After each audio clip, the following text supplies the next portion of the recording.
la société, notre société, a besoin de sa ruralité et que la ruralité peut contribuer à répondre à des enjeux de société. Et cette crise le révèle de manière flagrante.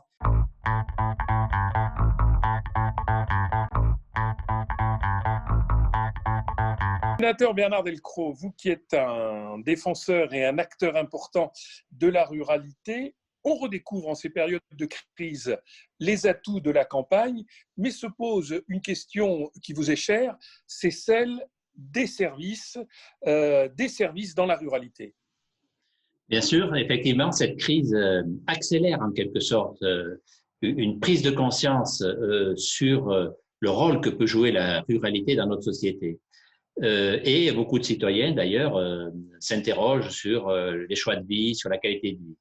Mais il n'y a pas de qualité de vie sans service. Et donc, la question de l'offre de service, quand on dit l'offre de service, ça vaut pour des services publics comme pour des services privés. L'offre de service doit être au cœur de nos préoccupations et au cœur de l'action politique que l'on va pouvoir mener à la sortie de cette crise. L'offre de service, c'est le premier critère d'attractivité des territoires ruraux pour demain. Donc, nous devons repenser la question de l'offre de service. Il faut la repenser pour les citoyens et également pour les acteurs économiques. Vous qui, dans le pays de Murat, avez initié il y a longtemps déjà une activité professionnelle et un développement de l'emploi, tout est lié, la qualité de vie personnelle et le développement économique. Bien sûr, qualité de vie, développement économique, services publics et services privés, tout ceci est indissociable. Et la question des services privés doit aussi interroger la sphère publique. Quand une collectivité, c'est ce que nous avions fait, crée un espace de coworking, ce qu'on avait appelé la cocotte numérique, c'est vraiment une action publique qui est là pour créer un service qui est destiné à des entrepreneurs, à des startups.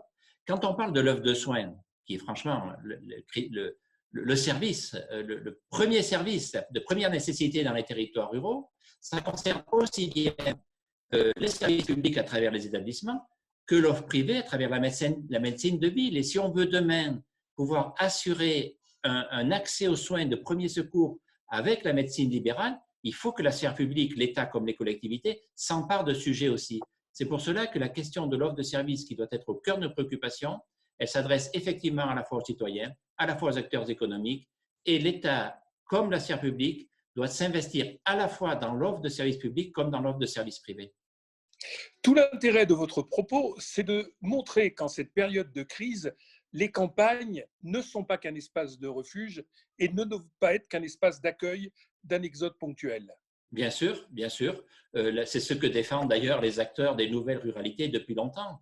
C'est que la société, notre société, a besoin de sa ruralité et que la ruralité peut contribuer à répondre à des enjeux de société. Et cette crise le révèle de manière flagrante et encore une fois accélère cette prise de conscience.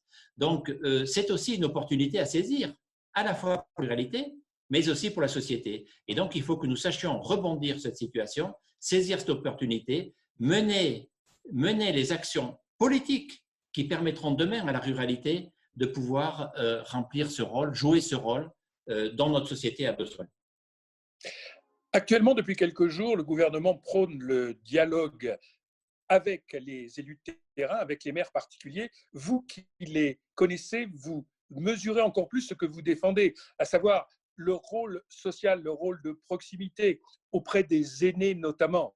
Et là, on s'aperçoit que la commune, le maire, les luttes de proximité devient essentielles. Oui, je suis resté très longtemps, plus de 20 ans, maire d'une petite commune rurale de 400 habitants. Donc, j'ai pu vivre de près le rôle que jouent les maires auprès des élus. Et même aujourd'hui, vous voyez, n'étant plus maire, j'ai pris mon téléphone pour appeler dans mon village des personnes âgées, des personnes que je savais en situation de fragilité, pour leur dire que j'étais à leur écoute et qu'on pouvait leur apporter des réponses si elles se trouvaient en situation de difficulté. Donc, les communes, les maires dans la ruralité particulièrement, où il n'y a pas les services, en milieu urbain, vous avez des services qui assurent ce lien social avec les citoyens. Mais dans le monde rural, il n'y a pas de services dans les communes rurales. Et donc, effectivement, les maires jouent un rôle tout à fait essentiel. Et je pense qu'aujourd'hui, l'État mesure bien l'importance du rôle des maires et des communes dans cette proximité, dans ce lien social, dans ce lien humain, dans cette solidarité humaine qui s'organise à travers cette crise, disons, qui est révélée à travers cette crise, mais qui en réalité est en place et fonctionne en continu depuis très longtemps. Dans nos territoires, les campagnes de demain, celles de l'après-Covid, ne seront plus comme avant?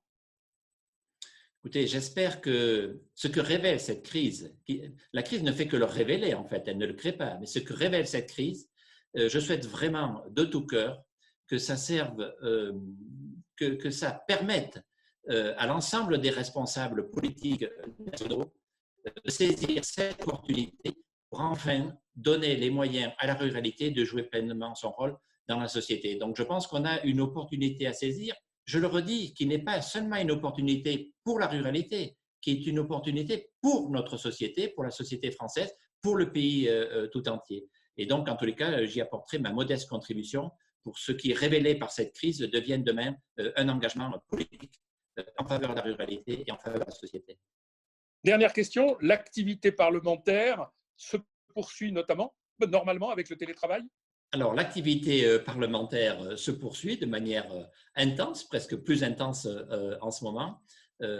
Avant cet enregistrement, j'étais en réunion avec la Commission des finances, dans une visio avec la Commission des finances. On travaille très bien à distance, dès l'instant où on bénéficie des infrastructures numériques, bien entendu.